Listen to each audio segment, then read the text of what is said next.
Hi all, ഞാൻ നിങ്ങളുടെ സ്വന്തം അജൽ മാഷാണ്. ഇന്ന് നമ്മൾ ചർച്ച ചെയ്യാൻ പോകുന്നത് ഫിസിക്സ് എന്ന് പറയുന്ന സബ്ജക്റ്റ്. +1 ഉള്ള ഫിസിക്സിന്റെ topics chapter number 1 units and measurement മുതൽ ചാപ്റ്റർ നമ്പർ 14 വേവ്സ് വരെയുള്ള ഭാഗങ്ങൾ എത്ര മണിക്കൂർ വീതമാണ് അധ്യാപകര് ഒരു ടീച്ചിങ് ഹവേഴ്സ് ആയിട്ട് എടുക്കുന്നത് എന്നുള്ളതിനെ കുറിച്ചിട്ടുള്ള ചർച്ചയാണ്. വളരെ ഫണ്ടമെന്റൽ ആയിട്ടുള്ള ചാപ്റ്റർ ആണ് ഒന്നാമത്തെ ചാപ്റ്റർ. നമ്മളെ യൂണിറ്റ്സ് ആൻഡ് മെഷർമെന്റ് എന്ന് പറയുന്ന ചാപ്റ്റർ 7 സ്റ്റാൻഡേർഡ്സിനെ കുറിച്ച്, സിസ്റ്റം ഇന്റർനാഷണൽ എന്ന് പറയുന്ന 7 സ്റ്റാൻഡേർഡുകൾ, പിന്നീട് വന്നിട്ടുള്ള റേഡിയനും സ്റ്റെറേഡിയൻ, അങ്ങനെയുള്ള കാര്യങ്ങളെ കുറിച്ചെല്ലാം ഡീറ്റെയിൽ ആയിട്ട് പ്രതിപാദിക്കുന്ന ഒരു ചാപ്റ്റർ ആണ് യൂണിറ്റ്സ് ആൻഡ് മെഷർമെന്റ്. അതുപോലെ ഡയമെൻഷനെ കുറിച്ച് പറയുന്നുണ്ട്.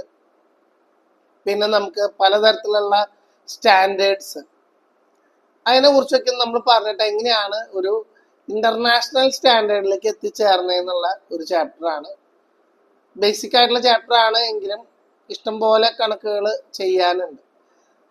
ടെമ്പറേച്ചർ, ഒരു ടെമ്പറേച്ചർ ഇപ്പൊ കെൽവിനിൽ നിന്ന് സെൽഷ്യസിലേക്ക് ആക്കാനോ, അല്ലെങ്കിൽ 2 കാര്യങ്ങൾ കുറെ ഡയമെൻഷൻ ഉണ്ട് എന്നൊക്കെ പറഞ്ഞ് ചോദ്യങ്ങൾ പലതും വരുന്ന ഒരു ചാപ്റ്റർ ആണ് ഒന്നാമത്തെ ചാപ്റ്റർ.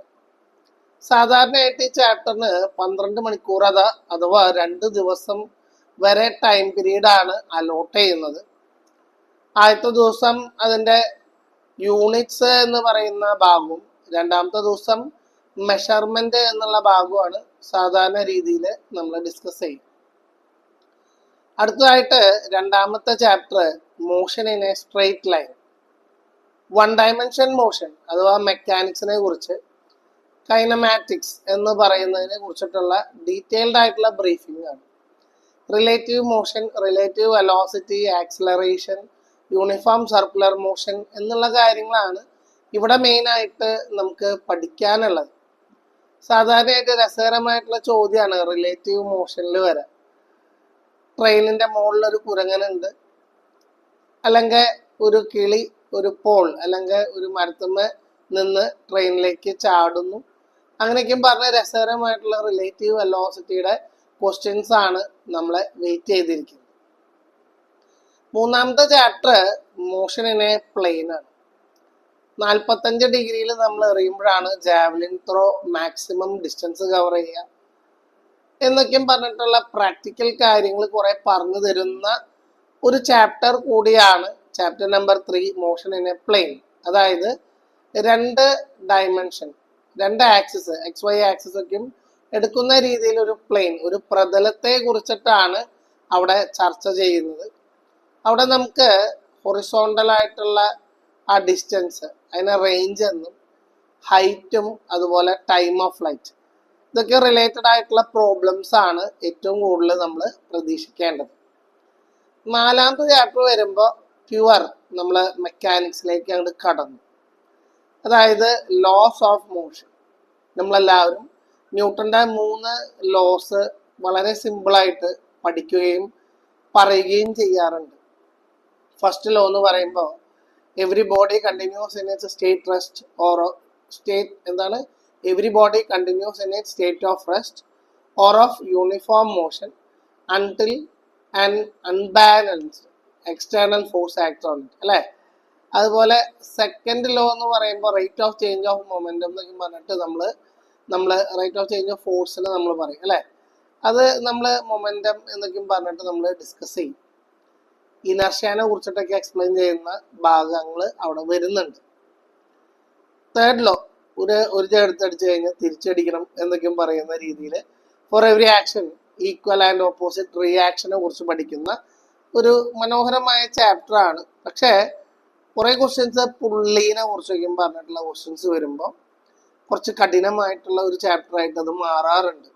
കാരണം ഏറ്റവും അവസാനം ഭാഗത്ത് friction, static friction, dynamic friction എന്നൊക്കെയും പറഞ്ഞിട്ട് സ്ട്രോങ് ആയിട്ട് പ്രോബ്ലംസ് ഉള്ള ഒരു ചാപ്റ്റർ കൂടിയാണ് ഈ ലോസ് ഓഫ് മോഷൻ എന്ന് പറയുന്ന ചാപ്റ്റർ.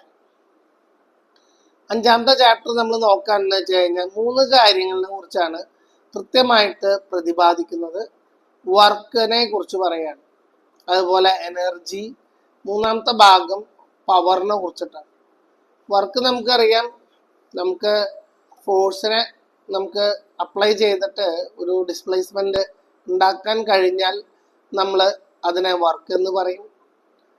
അതുപോലെ എനർജി നമുക്ക് കൈനറ്റിക് എനർജി, അതുപോലെ പൊട്ടൻഷ്യൽ എനർജിനെ കുറിച്ച് പഠിക്കാനുണ്ട്. അതുപോലെ പവർ, നമുക്കറിയാം ഫ്രാക്ഷൻ ഓഫ് ടൈം പീരീഡിൽ ചെയ്യുന്ന ആ ഒരു പവറിനെ കുറിച്ചിട്ടും പഠിക്കാനുണ്ട്. തീർച്ചയായിട്ടും ആ ചാപ്റ്ററിൽ momentum, law of conservation of momentum, അതുപോലെ എനർജി റിലേറ്റഡ് ആയിട്ടുള്ള കുറേ ക്വസ്റ്റ്യൻസ്, പവറിൽ തന്നെ നമുക്ക് യൂണിറ്റ് കിലോ വാട്ട് അവർ എന്നൊക്കെയും പറഞ്ഞിട്ടുള്ള HP ഹോഴ്സ് പവർ, അതിനെ കുറിച്ചൊക്കെയും ഡീറ്റെയിൽ ആയിട്ട് പഠിക്കാനുള്ള ചാപ്റ്ററാണ് വർക്ക്, എനർജി ആൻഡ് പവർ. ആറാമത്തെ ചാപ്റ്റർ വളരെ രസകരമായിട്ടുള്ളതും എന്നാൽ വളരെ ദുഷ്കരമായിട്ടുള്ള ചാപ്റ്റർ കൂടിയാണ്. കണ്ടമാനം ഫോർമുലാസ് ആണ്. System of particles and rotation motion എന്നാണ് ചാപ്റ്ററിന്റെ പേര്. Radius of gyration, moment of inertia, ഇങ്ങനെയൊക്കെയുള്ള കാര്യങ്ങൾ വെച്ചിട്ട് നല്ല എന്താ പറയുക രസകരമായ ചാപ്റ്റർ ആണ്. പക്ഷെ ഫോർമുലാസ് നമ്മൾ കൃത്യമായിട്ട് അറിഞ്ഞില്ല എന്ന് വെച്ച് കഴിഞ്ഞാൽ നമുക്ക് പണി കിട്ടും. അതാണ് ആ ചാപ്റ്ററിന്റെ ഒരു പ്രത്യേകത. ഏഴാമത്തെ ചാപ്റ്റർ ഗ്രാവിറ്റേഷനെ കുറിച്ച് പഠിപ്പിക്കുന്ന ഒരു ചാപ്റ്റർ. നമുക്കറിയാം നമ്മളൊക്കെ ഇപ്പോൾ ഇവിടെ ഇരിക്കുന്നുണ്ട് എന്ന് വെച്ച് കഴിഞ്ഞാൽ എർത്തിന്റെ ഗ്രാവിറ്റേഷന്റെ പുള്ള് നമുക്കുണ്ട്. അതുകൊണ്ടാണ് നമ്മൾ ഈ ഭൂമിയിൽ നമ്മൾ റിലേറ്റീവ് വെലോസിറ്റി 0 ആയിട്ട് ഗ്രാവിറ്റേഷൻ ആയിട്ട് നമ്മൾ ഒരു സ്ഥലത്ത് സ്റ്റേ ചെയ്യുന്നത് അല്ലേ. അപ്പൊ അത് എർത്തിന്റെ മുകളിൽ നമ്മൾ ഒരു ഹൈറ്റ്, ഒരു മൗണ്ടെയിൻ, അതിന്റെ മുകളിൽ പോയി കഴിഞ്ഞാൽ എന്തായിരിക്കും? അതുപോലെ എർത്തിന്റെ താഴെ ഭൂമിന്റെ അടിയിലേക്ക് നമ്മൾ ഒരു കിലോമീറ്റർ ദൂരം അടിയിലേക്ക് പോയാൽ എന്താ സംഭവിക്കുക? ഇങ്ങനെയുള്ള കുറേ കാര്യങ്ങൾ ഡീറ്റെയിൽഡ് ആയിട്ട് പറഞ്ഞു തരുന്ന ഒരു ചാപ്റ്ററാണ് ഗ്രാവിറ്റേഷൻ എന്ന് പറയുന്ന ചാപ്റ്റർ. അവിടെ കെപ്ലേഴ്സ് ലോ എന്ന് പറഞ്ഞിട്ട് കെപ്ലേഴ്സിന്റെ 3 ലോസ് ഉണ്ട്. പ്ലാനറ്ററി മോഷനെ ബേസ് ചെയ്തിട്ട് ആദ്യത്തെ ലോ എന്ന് പറയുന്നത് ഡെഫിനറ്റ് ആയിട്ട് റൊട്ടേറ്റ് ചെയ്യുന്ന ഓർബിറ്റിനെ കുറിച്ചും, രണ്ടാമത്തെ ലോ എന്ന് പറയുന്നത് ആ ഓർബിറ്റലിൽ എങ്ങനെയാണ് അത് സഞ്ചരിക്കുന്നത്. നമ്മുടെ എർത്ത് എന്ന് പറയുന്നത് ആ ഒരു എന്താ പറയുക എലിപ്റ്റിക്കൽ ആയിട്ടുള്ള ഷേപ്പിൽ ഏതെങ്കിലും ഒരു ഫോസൈ ഉണ്ടെങ്കിൽ അവിടെയാണ് സൺ ഉണ്ടാവുക. അപ്പൊ അങ്ങനെയുള്ള കാര്യങ്ങളാണ് ഒന്നാമത്തെയും രണ്ടാമത്തെയും നിയമങ്ങൾ പറഞ്ഞു തരാം. മൂന്നാമത്തെ നിയമം വരുമ്പോൾ നമ്മൾ ടൈം പീരീഡ് എന്നുള്ള ഒരു കാര്യത്തിനെ കുറിച്ചും നമ്മൾ പഠിക്കും. തേർഡ് എന്താണ് T³ എന്നൊക്കെയും പറഞ്ഞിട്ട് ടൈമുമായി ബന്ധപ്പെട്ട കുറെ കണക്കുകൾ ചെയ്യാനായിട്ട് ഇവിടെ ഉണ്ട്. ഇതാണ് നമുക്ക് ഈ ഒരു ഗ്രാവിറ്റേഷൻ എന്ന് പറയുന്ന ഏഴാമത്തെ ചാപ്റ്ററിൽ പഠിക്കാനായിട്ടുള്ളത്. ഇനി നമ്മുടെ ഒരു വോളിയം കഴിഞ്ഞു. രണ്ടാമത്തെ വോളിയത്തിൽ വരുമ്പോൾ കുറച്ചുകൂടി ഡ്രൈ ആയിട്ടുള്ള പേപ്പേഴ്സാണ്. Mechanical properties of solid, Young's modulus, bulk modulus, അങ്ങനെയൊക്കെയുള്ള കുറേ നമ്മൾക്ക് പഠിക്കാനുണ്ട്. ഫോർമുല ബേസ് ചെയ്തിട്ട് പഠിക്കാനുണ്ട്. അതുപോലെ ഗ്യാസുകൾക്ക് ഉണ്ടാവുന്ന കംപ്രസബിലിറ്റി എന്താണ്, ഇതൊക്കെയാണ് നമുക്ക് പഠിക്കാനായിട്ട് ആ ചാപ്റ്ററിൽ വരുന്നത്. ഒരു സ്റ്റീൽ റോഡ് ബെൻഡ് ചെയ്യുന്ന ഡയഗ്രാം, ഗ്രാഫ്, എവിടെയാണ് എലാസ്റ്റിക് റീജിയൻ, ഏതാണ് plasticity, plastic region, rubber band എപ്പോഴാണ് പൊട്ട എന്നൊക്കെയുള്ള കുറേ കാര്യങ്ങൾ പ്രാക്ടിക്കലായിട്ട് നമുക്ക് പറഞ്ഞുതരും. ഇത് കഴിഞ്ഞ് കഴിഞ്ഞാൽ 9ാമത്തെ chapter mechanical properties of fluids ആണ്. ഫ്ലൂയിഡ് എന്ന് പറയുമ്പോൾ ലിക്വിഡും ഗ്യാസും കൂടി ഒരുമിച്ച് പറയുന്ന ഒരു പേരാണ് ഫ്ലൂയിഡ് അല്ലേ. അപ്പൊ നമുക്കറിയാം ഫ്ലൂയിഡ് എന്ന് പറയുമ്പോൾ ലിക്വിഡിനെ കുറിച്ച് പറയുമ്പോൾ ലിക്വിഡിന്റെ സർഫേസ് ടെൻഷൻ, വിസ്കോസിറ്റി. തേനൊക്കെയാണെന്ന് വെച്ച് കഴിഞ്ഞാൽ നമ്മളൊരു കുപ്പി എടുത്തിട്ട് ഇങ്ങനെ ചെരിക്കുകയാണെന്ന് വെച്ച് കഴിഞ്ഞാൽ അത് കുറേ നേരം കഴിഞ്ഞിട്ടാണ് വരിക അല്ലേ. അപ്പൊ അതിന്റെ വിസ്കസ് ഫോഴ്സിനെ കുറിച്ചൊക്കെ പഠിക്കാനുണ്ട്. അതുപോലെ നമുക്ക് എയറോപ്ലെയിൻ അതെങ്ങനെ സഞ്ചരിക്കുന്നു, ബെർണോളിസ് തിയറം, അങ്ങനെയുള്ള കുറേ മനോഹരമായിട്ടുള്ള കാര്യങ്ങളൊക്കെ നമുക്ക് പഠിക്കും. പിന്നെ നമുക്ക് ഈ പറയുന്ന ഫ്ലൂയിഡ്സിനെ കുറിച്ച് പറയുമ്പോൾ നമുക്ക് ഗ്യാസിന്റെ കുറേ നിയമങ്ങളൊക്കെ അറിയണം അല്ലേ. ഇനി അടുത്ത ചാപ്റ്റർ 10ാമത്തെ ചാപ്റ്റർ ആണ് thermal properties of matter. Thermal എന്ന് പറയുമ്പോൾ തന്നെ കുറച്ചൊക്കെ തെർമോഡൈനാമിക്സ് കയറി അല്ലേ. മാറ്ററിനെ നമ്മൾ ചൂടാക്കുമ്പോൾ എന്തൊക്കെ ഉണ്ടാവുക, ആ പ്രോപ്പർട്ടീസ് എല്ലാം നമുക്ക് കൃത്യമായിട്ട് ഈ തെർമൽ പ്രോപ്പർട്ടീസ് ഓഫ് മാറ്റർ എന്ന് പറയുന്ന 10ാമത്തെ ചാപ്റ്ററിൽ പഠിക്കാനായിട്ടുണ്ട്. അടുത്തായിട്ട് 11ാമത്തെ ചാപ്റ്റർ തെർമോഡൈനാമിക്സ് എന്ന് പറഞ്ഞ ചാപ്റ്റർ. തെർമോഡൈനാമിക്സ് എന്ന് പറയുമ്പോൾ തന്നെ നമുക്കറിയാം, പലപ്പോഴും ഞാൻ വിചാരിക്കുന്ന ഒരു കാര്യമുണ്ട്, ഈ പേപ്പർ റോസ്റ്റ് അല്ലേ, ഇത് നമ്മൾ സാധാരണ ദോശയുടെ മാവ് തന്നെയാണ് എടുക്കണത്. പക്ഷെ എങ്ങനെയാണ് ഒരു കല്ലിലിട്ട് ഇത്രയും നേരം ടൈം പീരീഡ് ആവുന്ന തെർമൽ കോസ്റ്റ് കൊണ്ടാണ് പേപ്പർ റോസ്റ്റിന് വില കൂടാൻ കാരണം എന്നുള്ളതൊക്കെ അറിയുകയാണെങ്കിൽ തെർമോഡൈനാമിക്സ് എന്ന് പറഞ്ഞ ചാപ്റ്റർ ഭയങ്കര ഈസി ആയിരിക്കും. തെർമോഡൈനാമിക്സ് ശരിക്കും പറഞ്ഞു കഴിഞ്ഞാൽ ഫിസിക്സിലും ഉണ്ട്, കെമിസ്ട്രിയിലും ഉണ്ട്, ഈവൻ മാത്സിൽ വരെ അത് റിലേറ്റഡ് ആയിട്ട് ടെമ്പറേച്ചർ റേസിനെ കുറിച്ച് പഠിക്കാനുള്ളതാണ്. അപ്പോൾ തെർമോഡൈനാമിക്സ് ഏറ്റവും ഇമ്പോർട്ടൻ്റ് ആയിട്ടുള്ളൊരു ചാപ്റ്റർ കൂടിയാണ്. അത് ഈ പറയുന്ന ചാപ്റ്ററുകളെല്ലാം തന്നെ നമുക്ക് നോക്കാമെന്ന് വെച്ച് കഴിഞ്ഞിട്ടുണ്ടെങ്കിൽ എന്താണ്, ഒരു 10 മണിക്കൂറിനെക്കാട്ടും കൂടുതൽ നമുക്ക് ചെലവഴിച്ച് കഴിഞ്ഞാൽ മാത്രമേ പറ്റുള്ളൂ. അടുത്തായിട്ട് നമ്മൾ 12ാമത്തെ ചാപ്റ്ററിലേക്ക് കടക്കാൻ പോവാണ്, കൈനറ്റിക് തിയറി ഓഫ് ഗ്യാസ്. നമുക്കറിയാം ഈ ഗ്യാസ് ലോസ് അല്ലേ, അതുപോലെ കൊളീഷൻ തിയറി, അങ്ങനെയുള്ള കാര്യങ്ങളൊക്കെ ഡീറ്റെയിൽ ആയിട്ട് പറയുന്ന ഒരു ചാപ്റ്ററാണ് കൈനറ്റിക് തിയറി ഓഫ് ഗ്യാസ് എന്ന് പറയുമ്പോൾ. അപ്പോൾ കുറച്ചും കൂടി ഫിസിക്സിലെ ഈസി ആയിട്ടുള്ള ഒരു ചാപ്റ്റർ ആയിട്ടാണ് കൈനറ്റിക് തിയറി ഓഫ് ഗ്യാസിനെ എല്ലാവരും പൊതുവെ കാണാറുള്ളത് കേട്ടോ. പിന്നെ 13ാമത്തെയും 14ാമത്തെയും ചാപ്റ്ററാണ്. അത് 13ാമത്തെ ചാപ്റ്റർ ഓസിലേഷൻസും അതുപോലെ 14ാമത്തെ ചാപ്റ്റർ വേവ്സ് എന്ന് പറഞ്ഞ ചാപ്റ്ററാണ്. ഓസിലേഷൻ എന്ന് പറയുമ്പോൾ സിമ്പിൾ ഹാർമോണിക് മോഷനെ കുറിച്ച്, SHM പീരിയോഡിക് മോഷൻ, അതുപോലെ ഒരു ക്ലോക്ക്, ആ ക്ലോക്കിന്റെ സെക്കൻഡ് സൂചികൾ, അതുപോലെ തന്നെ ക്ലോക്കിന്റെ പെൻഡുലം കിടന്ന് ആടുന്ന കാര്യങ്ങൾ, ഇതൊക്കെ മെയിനായിട്ട് നമുക്ക് ഓസിലേഷനിൽ വരാം.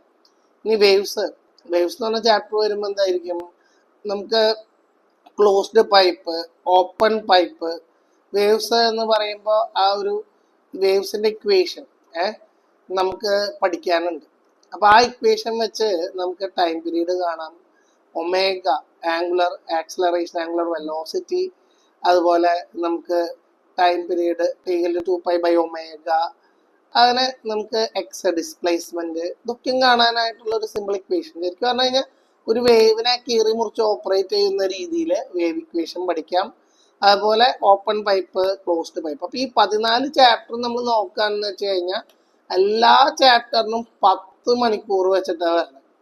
അപ്പോൾ ഒരു 140 മുതൽ 150 മണിക്കൂർ നമുക്ക് ചെലവിടേണ്ടി വരും.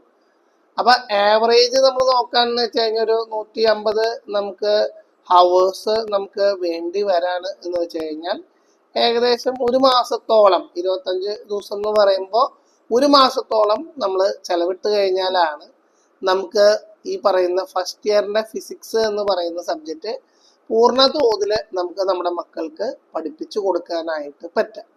പഠിക്കുന്ന ആൾക്കാരുടെ ശ്രദ്ധയ്ക്ക് ഈ 10ാം ക്ലാസ് കഴിഞ്ഞിട്ടാണ് കുട്ടികൾ ഈ ഒരു +1ലേക്ക് കിടക്കുക അല്ലേ.